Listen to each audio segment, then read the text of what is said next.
Creamer Media's Polity. I'm Lumgile Ngomfe. Joining me is author and life coach Myan Subrayan, here to discuss his book titled Raising Champions. The Path to Greatness Starts at Home. Myan, Raising Champions draws insights from the powerful professional and personal journeys of three of South Africa's sporting luminaries, namely swimmer and 2012 Olympic gold medalist Chad le Clos, former footballer and Africa Cup of Nations 1996 winner Shaun Bartlett, and the 2007 Rugby World Cup winner CJ van der Linde. What inspired you to write this book, and why did you choose to focus on these particular athletes as examples of how greatness begins at home? I birthed the idea of writing the book when I wrote Chad's book in 2014, Unbelievable. And in writing that book, I was able to experience firsthand the massive impact that his dad had on his life. And I said to Bert le Clos at that time, I said, Bert, there will be a time in the future when I would like to do a book that captures the fatherly advice, the mentoring, and just the whole coaching that you provided Chad, and use that as a book to inspire not just the younger generation, but parents and coaches alike. And over the years, since 2014, 11 years has passed. I started writing this book towards the end of last year, which was around November, December 2024. And that idea was accelerated when I would go around to schools in South Africa and here in Australia and New Zealand and do talks and see firsthand that there was a total erosion in what we would be taking for granted, having grown up in the 70s and 80s of family values, those sort of things, and the moral values as well. So realizing that using Bert and Chad and their story as an example wouldn't really resonate with the majority of South Africans, and having good relationships with Shaun himself and CJ, I thought, well, let's do a package deal. And let's do, in terms of Indian cuisine, one of my favorite dishes is a biryani.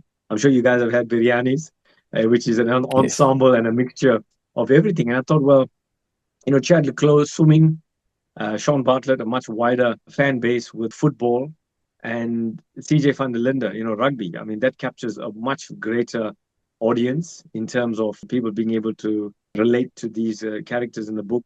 And I think what sets them apart is the fact that, they live and breathe the ethos and the message of raising champions, which is strong moral values, character, and those sort of traits, which Shaun, as we know in the book, Shaun lived in an environment that was not the best or conducive to where he ended up in life, as a hero in regards to football, as a Bafana Bafana icon, as a standout father and husband.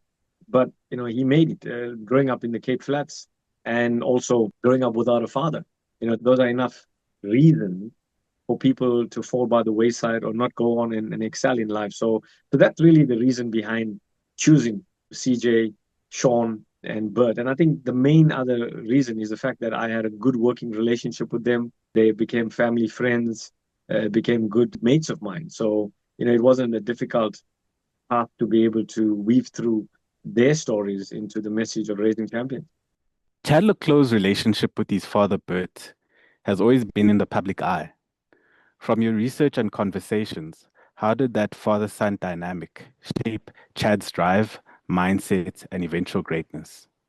Well, those that know the relationship Chad has with his father know that, it was an absolute pivotal foundational platform on which, Chad was able to launch his successful career as a swimmer, because Bert le Clos, as many know, as you've alluded to, had a massive impact in Chad's life. Just the upbringing in terms of where Chad was to where he is today. It's all thanks to what Bert has imparted to him as his father. And, not just as a father, they become close friends, if you could call it that way, being able to inspire him, but give him the straight and narrow, give him the values, and give him the discipline and the guidance to keep him on the right track. So Bert has a massive impact in his life. And in this book, that's what, I've opened up a lot more on, rather than just touching on the surface with Chad's first book, Unbelievable. This book, Raising Champions, explores in more detail the practical advice that Bert was able to give to Chad in terms of inspiring him, motivating him, but grounding him as well. And I think that's the other aspect that comes through in this book, that, the life example that Bert was able to give to Chad is what gave him the foundation. And Chad accepts that. Chad states in the foreword of the book that what his father and mother taught him was the values and the foundation of which he was able to launch forward. And it gave him that security, gave him that confidence that he could go on and achieve all that he has achieved. Shaun Bartlett's story of growing up on the Cape Flats without a father, yet guided by the love and discipline of his grandparents, is one of remarkable resilience.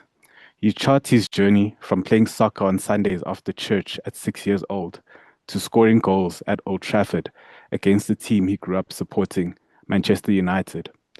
How does Raising Champions capture the role that love, structure, and belief played in helping Shaun rise above an environment often defined by drugs, alcohol, and gangsterism? That highlights also that your environment, your circumstances does not have to dictate or determine where you end up in life.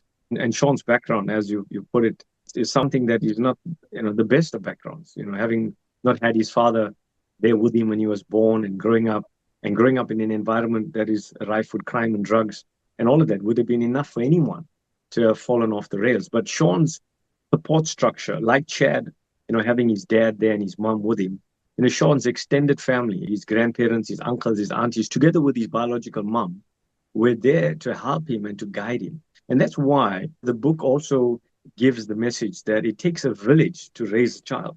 And there's that communal solidarity that friends and families should have in helping, because the reality that we face today is that there are so many single parent homes where mom is on her own and she has to do a lot of stuff. And this is where the message of the book is to encourage family and friends around to be able to equip them with what is necessary to help in that situation. So with Shaun's dynamic, it wasn't a disaster. He didn't end up in prison, or he didn't end up doing drugs, or he didn't end up in a real full-on situation. His one is an inspiring message that despite those circumstances, with the loving support of an extended family, and even he mentions it, the teachers in his school. And that's the other aspect that we look at in the book, where the role of teachers and the important role that they play, and coaches as well, because that's the other part that Shaun mentions in the book, that having teachers that cared for him, not just about his soccer skills, but his general well-being, was so important for him in getting him to where he was. And he mentions, these teachers and coaches by name. So that's also a big plus and an encouragement to teachers and to coaches about the role that they play in helping youngsters, helping them stay on the straight and narrow, on the track to achieving their goals and their dreams. Despite coming from elite rugby structures like Grey College in Bloemfontein, CJ van der Linde's farm upbringing gave him a unique sense of humility and grit. How do you think that grounding influenced his ability to handle the pressures of professional sport? Well, CJ mentions it. CJ speaks about how that had a direct impact on him achieving the international success that he achieved with what we call the little things. And for me as a life coach, these are the things that I focus on, improving, and for players and for people to improve on and to be better at. It's the little things that lead to much. And this is what CJ was able to do. And he uses the example of growing up on the farm. He says that come rain or shine, the animals need to be taken care of. The livestock needs to be fed. They need to be watered. The cows need to be milked. And these are the values that were instilled in him at a very young age, that, he would go around with his dad, and, the fence needed to be fixed. They would fix the fence. Otherwise, the livestock would run around, or thieves would come in and steal. So when it was applying that to the rugby field, it came as second nature for him, not going missing on the field, being there and being able to face up with the grind and get stuck in and do his best. So, CJ mentions that. He mentions how growing up on the farm was crucial in developing his character.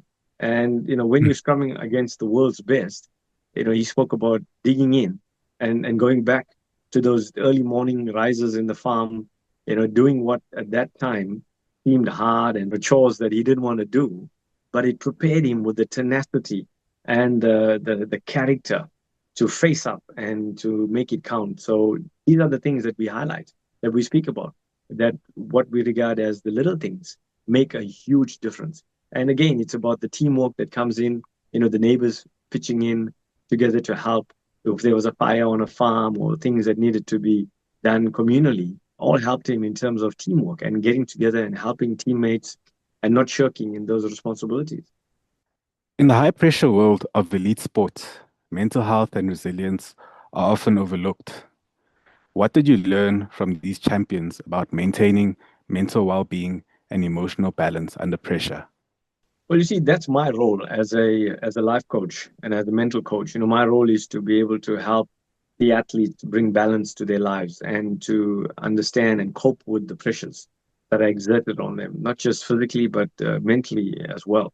So for me, it wasn't just a case of learning from them, but it was a case of working with them. Because with CJ, for example, I worked with him at a time when things were not the best. And he mentions that in the book. It was at a low time in his career when he was at the Lions Rugby in Johannesburg when they got relegated from Super Rugby. That's when I was called in as a life coach to motivate the team through what was regarded as a very tough time for them.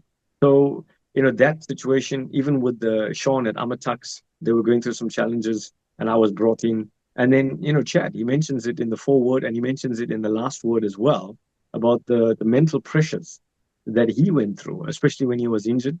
So, to the reader, when they come across these heroes, icons, being vulnerable, being open, being totally honest and saying, hey, you see me scoring the tries, you see me scoring the goals, you see me winning the gold medals, but you got to understand that I am normal as well. And I go through the same pressures, the same mental strain that you would go through. But what they speak about is the honesty and the truth that, it can be overcome, but you got to not beat yourself up, not feel too pressured to go and ask for help. And that's where Chad is quite honest and he encourages the reader that, if you need help, go and ask for help. Don't suffer in silence. Don't feel that you are too big or too much of a champion or too proud to want to seek help. And that's where, for me as a life coach, that's what I encourage the athletes that I work with, or even, the business people, whoever it is that I work with, that you've got to understand that it's part of life. It doesn't make you lesser of a person to reach out for help. In fact, it makes you stronger in the long run because you are able to work and understand that it is part and parcel of life. And I capture that in the book with their stories that we all need to understand that life is such that we all go through challenges, but we got to be able to face up and understand. And facing up doesn't mean that you got to overcome it immediately or that you got to have all the answers.